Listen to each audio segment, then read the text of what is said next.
Dragon Ball Super has introduced us now to a brand new dragon, bigger than ever before, most commonly referred to as Super Shen Long. But wait a minute, is it Shen Long or is it Shenron?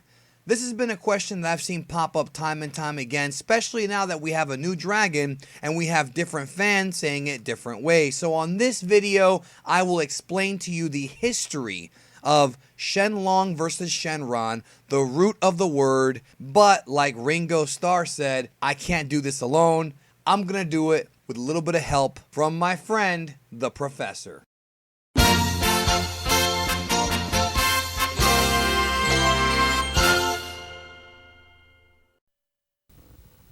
この番組はご覧のスポンサーの提供でお送りします。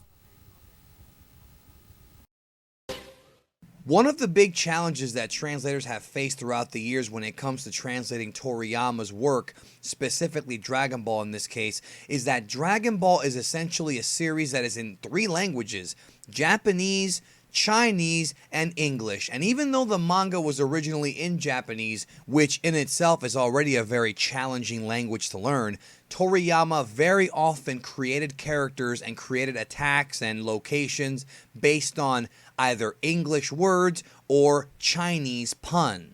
When Dragon Ball Z was first being dubbed by the Ocean Group in the 90s, the dragon was only referred to as the Eternal Dragon and was never called Shen Long or Shenron, but a lot of the fan subs from that era referred to the dragon as Shen Long. And of course, if you were playing Street Fighter II in the 90s, you probably remember this.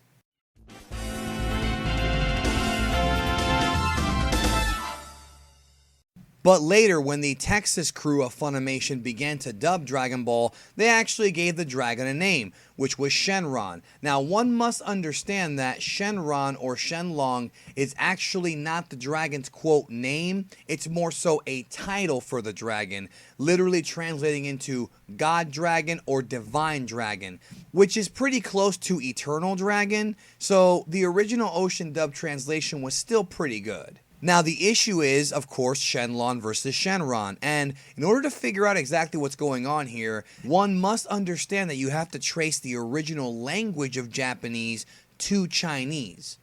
And then you can begin to unravel where these puns and where these name origins actually came from. In the Japanese language, there are characters called kanji, which literally means Chinese characters. And the reason why they're called that is because the Japanese pretty much borrowed the characters from China, because at that time, the Japanese had a spoken language, but did not have a writing system, and thus they took it from the Chinese. Of course, this was thousands of years ago. And of course, when they adapted the language, they maintained some of the core readings, but also combined them with their own Japanese language. This is, of course, very complicated, and this video is not meant to be a linguistics course necessarily. So for more information on this, check your local library or check it out on the internet. I'm sure you can find tons of information about the 2 languages and how they're similar and different.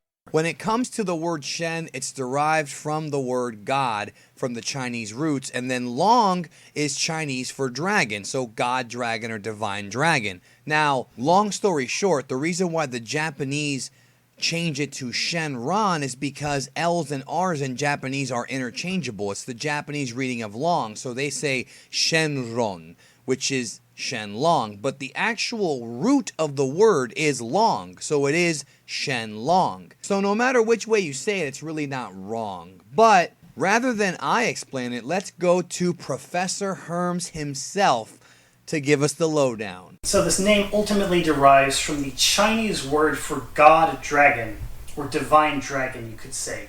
So Shen Long. The Japanese reading for this word is Ryu.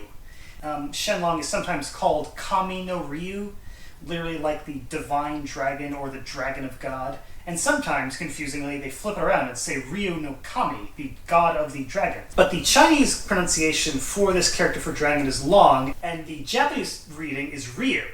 And so where does Ron come from? Well, Ron is actually how the Japanese approximate the Chinese word Long for dragon. When the Japanese adapt Chinese words, they likewise have to adapt Chinese L sounds into R sounds.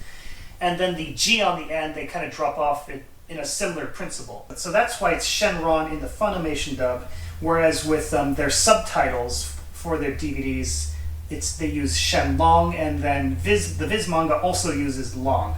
Now, for the longest time, I actually believed that the GT dragons were also Shen Longs. But in actuality, that is not the case. When Funimation was dubbing GT, they completely changed the names of the dragons to Omega Shenron, Shin Shenron, and they referred to them as Shenrons, God Dragons, which was incorrect.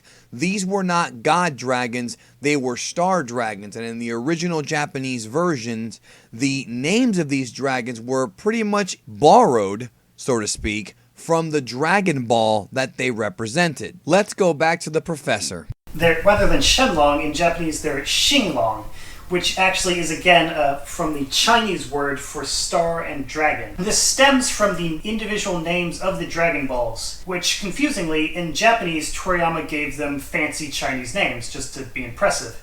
And so each ball is named after the number of stars it has, and so from 1-star ball, 2-star ball, up to 7-star ball. It's the same principle where in Japanese they can't get the Chinese words exactly right, so they have to approximate it. And so in Chinese, this word for star is Xing, X-I-N-G, but in Japanese they approximate it S-H-I-N, Shin, which of course is very similar to the shun in Shenlong, so it's easy to see why people would get confused just listening to the Japanese audio. Obviously, the dub names for the dragons are not correct, but I did find it pretty cool that if you take the first letter of every dragon in GT, their dub name, it's an anagram that spells out the word Shenron. So that's pretty clever.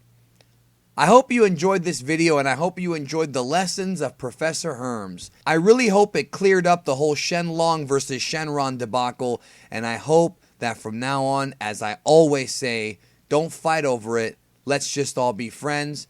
Now you know where it came from. Now you know the truth and the roots of everything. Spread the information out to your fellow Dragon Ball fan, and I will catch you down the road.